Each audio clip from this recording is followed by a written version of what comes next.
Y hoy ponemos otro enfoque en los números del empleo y desempleo en Argentina. Por eso le damos la bienvenida a Ana Miranda. Ella es doctora en Ciencias Sociales e investigadora del CONICET y Flaxo. Ana, ¿cómo estás? Buenas tardes. Hola, buenas tardes. Muchas gracias. Ana, hace unos días lanzó un hipermercado una búsqueda laboral en la que se veían largas filas de personas. Mirá. Yo hace 1 año y medio estoy buscando laburo. Y está difícil, porque desde que dejé no me han llamado de ningún lado. Siempre pasa esto, siempre cuando hay así de convocatoria hay mucha gente sin trabajo y bien. Estamos buscando hace rato, nos cuesta por la edad, eso también no ayuda, estamos descartadas, así que ese es el problema. ¿Cuánta gente busca trabajo en Argentina?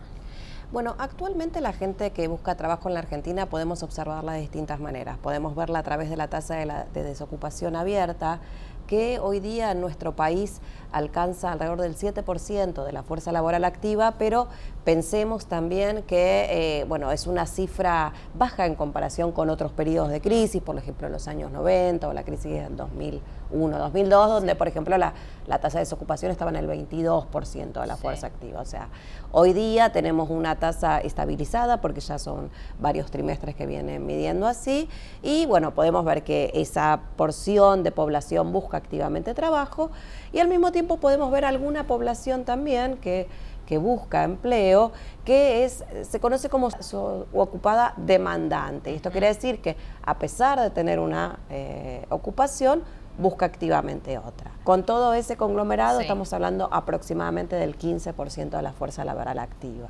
Bien, hablas de desempleo activo, ahí haces una diferencia entre dos grupos. ¿El desempleo activo entonces qué es? La desocupación, cuando uno ve la tasa de desocupación, lo que estamos hablando es de personas que responden en las encuestas que buscan activamente una ocupación, o sea que efectivamente ejercen presión sobre el mercado de trabajo.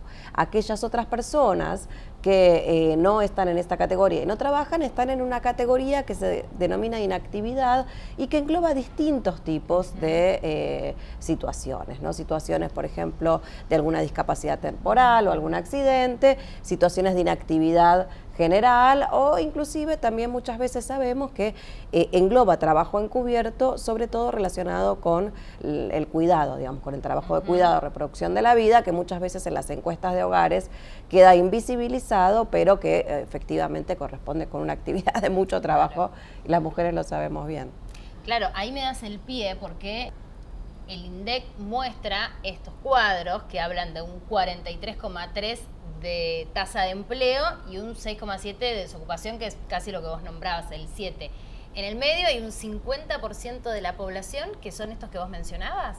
Bueno, claro, lo que pasa es que cuando uno ve la tasa de empleo hacia al 40%, digamos, hace referencia a una parte de la población, ¿no? Pensemos que las edades de punta, digamos, del mercado de trabajo son inactivas. Claro.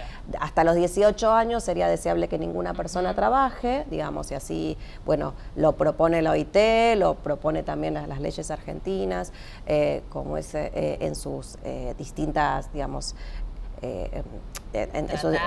tratados, adhesiones a la erradicación del trabajo infantil, digamos. En Argentina actualmente la edad mínima de trabajo es 16 años, pero la recomendación es hasta la educación obligatoria a los 18 años. Ahí tenemos aproximadamente un 20% de la población. Por el otro lado, también tenemos las personas que ya están en edad jubilatoria, retiradas del mercado de trabajo. Entonces, en el medio lo que sí tenemos situaciones muy diferentes es de ocupaciones entre varones y mujeres, ¿no? Que esto, en estos días, este es el mes de la mujer, ¿no? Estamos ahora en marzo, y sí sabemos que hay tasas diferenciales de acceso a las ocupaciones entre varones y mujeres, digamos. Entonces, esa es una tasa general. Sí. Digamos. Podría ser más alta, por ejemplo, en los países en donde los derechos feministas son más extendidos, esas tasas las encuentras más altas. Mirá. Por ejemplo, en los países nórdicos, por decir alguna cosa. En el medio de todo esto, declaraciones quiero mostrarte del presidente Alberto Fernández en la apertura de sesiones. Escuchá lo que decía. En 21 provincias argentinas se registra pleno empleo.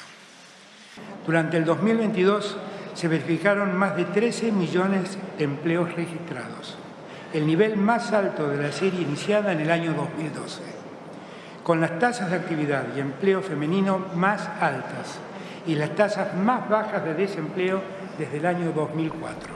Habla de pleno empleo y a nosotros, claro, con tanta pobreza nos parece raro que haya pleno empleo en 21 provincias. ¿Cómo se explica?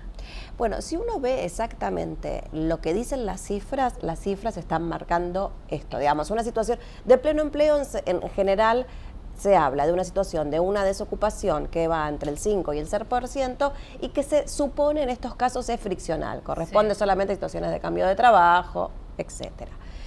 Lo que está marcando también el presidente tiene que ver con que después de la pandemia, efectivamente, si comparamos varones con mujeres, hubo una recuperación algunas veces un poco más rápida del empleo entre mujeres, sí, que entre varones, lo que no significa que se cierre el gap histórico, queremos decir, ¿no? Que haya habido una tendencia, digamos, en donde haya, y además pensemos que sobre todo en la pandemia las tasas que tuvieron que ver con el mercado de trabajo a las mujeres cayeron muchísimo, digamos, algunas se recuperaron luego de caer mucho.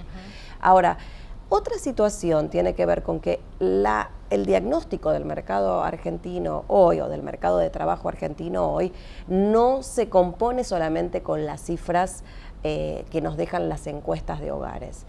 O sí se compone de esto, pero no solamente con lo que tiene que ver con las cifras del mercado laboral en cuanto a ocupación y desocupación, sino que también tenemos que mirar lo referente al salario, digamos. Una de las problemáticas más importantes del día de hoy en el mercado de trabajo tiene que ver justamente con el valor del salario y cómo las distintas personas, digamos, inclusive estando muchas veces en condición de trabajador o trabajadora, de todas maneras muchas veces no llegan a cubrir una canasta básica de bienes y servicios, digamos, ¿no? Entonces ahí se las ubica como trabajadores o trabajadoras pobres, digamos, y esa es una de las principales preocupaciones que tenemos hoy en relación al bienestar. Claro. No la falta de trabajo en sí mismo, la falta de ocupaciones, porque evidentemente las personas han tendido a encontrar ocupaciones refugio, pero sí los ingresos efectivamente que tienen los hogares para complementar todos sus gastos. ¿Es cierto que trabajando solo una hora uno ya es considerado ocupado? Bueno, eso corresponde muchas veces con las mediciones internacionales, ¿no? Que toman una semana de referencia y una hora como una cuestión de actividad. Ahora, si uno mira finamente, después en las encuestas se pueden ver bien cuáles son los principales problemas de empleo y no hay que quedarse solamente con esta primera definición que aparece ahí en los apartados metodológicos. Inclusive vos ahí podés ver bien, por ejemplo, la categoría subocupación, si la seguís en el informe, habla de personas que trabajan hasta 35 horas semanales, ¿no? En jornadas parciales. Entonces ahí podés ver bien la diferencia entre quienes trabajan más y trabajan menos. Y respecto al empleo público, el empleo privado, ¿cuánta diferencia hay? Hoy en Argentina hay más empleo público, privado, está parejo. Bueno, el empleo público entiendo que las cifras lo muestran constante, ¿no? Y acá lo que está señalando el presidente es una recuperación del empleo privado, pero es una recuperación del empleo privado que viene un poco ralentizada y al mismo tiempo lo que sabemos también es muchas veces con muchas cuestiones relacionadas con problemas salariales. Claro. Entonces, lo que encontramos hoy en todo caso es un corrimiento muchas veces hacia ocupaciones de la informalidad, ¿no? En situaciones, ¿no? De obviamente de supervivencia, de rebusque, pero también de búsqueda de ingresos actualizados, ¿no? Muchas veces sabemos que una ocupación del sector informal, si es una ocupación dentro del comercio o de la intermediación, puede actualizar en ingresos, digamos, de la misma manera que es muy difícil actualizar una paritaria permanentemente en salario. Sobre todo, estamos hablando en un contexto inflacionario del 6% mensual, digamos, ¿no? Que es muy fuerte. Gracias, Ana. Gracias a ustedes. Entendiendo los números del empleo y del desempleo para otro enfoque.